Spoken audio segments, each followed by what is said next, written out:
Do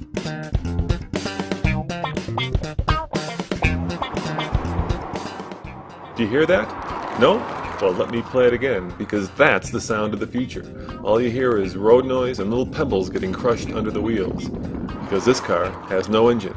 It's Ford's electric Focus, and yes, it's the very same one that was featured on the Jay Leno show, where movie stars raced it around a track and tried to avoid cutouts of Al Gore. But you know what? It's a real car, and today we're going to put it to the test. Hi, I'm Nathan Adlin, and I'm standing in front of a 2010 Ford Fusion Hybrid. This currently represents the top technology for hybrids in the United States.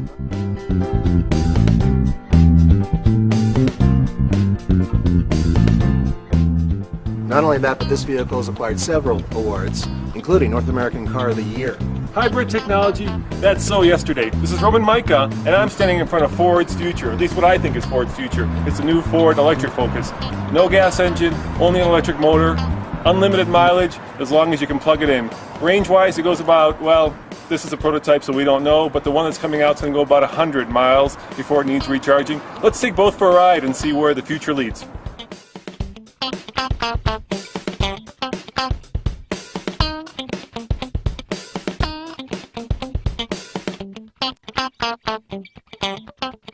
How does this first generation Ford electric Focus play into that kind of long-term vision of electrification? It's a big word, huh? Yeah, it is. And I hate the word electrification. And then we have an electrified fleet. In the next 2 years, we're going to introduce 5 new electrified vehicles.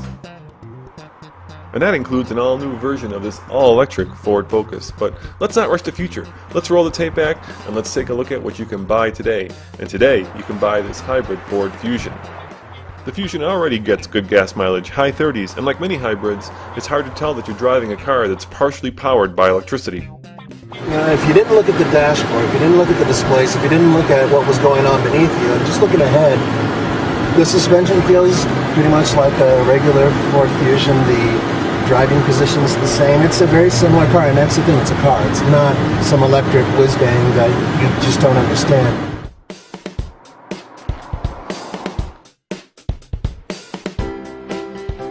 So now it's my turn to drive the Ford Fusion Hybrid. I can already tell you one thing. I've driven this car before, and Nathan's right. The most remarkable thing about this car is just how unremarkable it really is.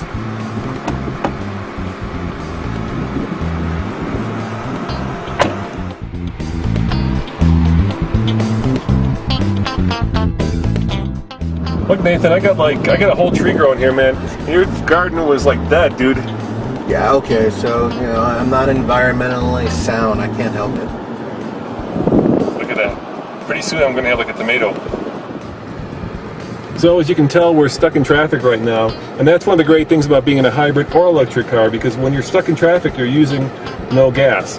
In a hybrid car, the engine certainly will come on after a while because you'll run the battery down using the air conditioner and the radio and such. But in an electric car, there's no engine to turn on.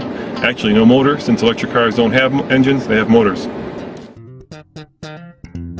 There are 2 potential struggles that engineers always have to deal with when making a car electric. Number 1, obviously, is space. You need to put the battery somewhere. When you look at the all-electric Focus, is that there's a little bit of space that's missing here because of the battery pack. And number 2 is weight. Both are something that consumers don't necessarily think of when they think about buying electric cars.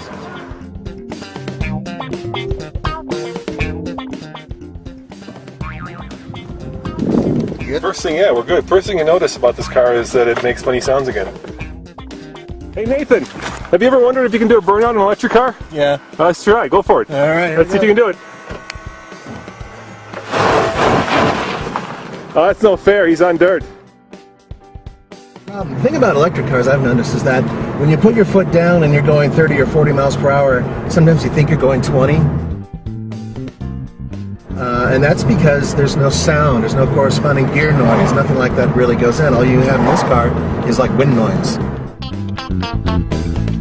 There are things in this car that don't correspond the same way as a gas engine. You don't have the lag when you're getting up to altitude, which by the way, we're at 7,000 feet now, 8,000 feet? We're getting there, yeah, we're probably at like 6 to 7. Okay, and well, the car doesn't care. Go take it up to 10,000, it won't care. But in terms of what you're used to when you put your foot down, the gears drop down, and you shoot off, and you hear the engine. It's not going to happen in this car. What happens in this car is you put your foot down, you go. So getting Point and used shoot. Point and shoot. Yeah. I'm going to drop some names. Drew Barrymore, Arnold Schwarzenegger, Rush Limbaugh, and of course, President Obama. These are just some of the people that have driven this car. And you know what? That's about as close to those people as I'm ever going to get, because I'm going to get to drive the car now. Alright, I really don't know why you need a key, but there is one.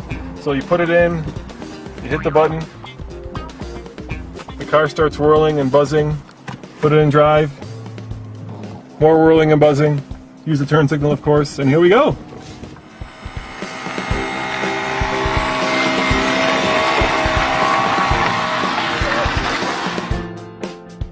The reason I dropped all those names was because they kind of signal where the world is heading to in terms of cars. And if President Obama is driving this car and Rush Limbaugh, you know that electric cars are now on the map. It's about as straightforward as a car can be. You push the button, you put the car in drive, and you go. There's not much more to it than that. Our focus is targeting up to 100-mile range. And it's got a 23.1 kilowatt hour battery in there. It can go up to 85 miles an hour. How about recharge time? On a 110, it's going to take up to 17 hours. On a 220, it'll take up to 6 to 8 hours. And we're always looking at ways to reduce that. So I bet you're wondering what's under the hood. Well, the motor control and the inverter. You know, that's all really Spanish to me because I'm used to pistons and carburetors. But you know what? This, potentially, is the car of the future. Ford thinks so, at least, because in 2012, you'll be able to get yours, and Ford believes that a significant portion of their customers will be driving cars like this.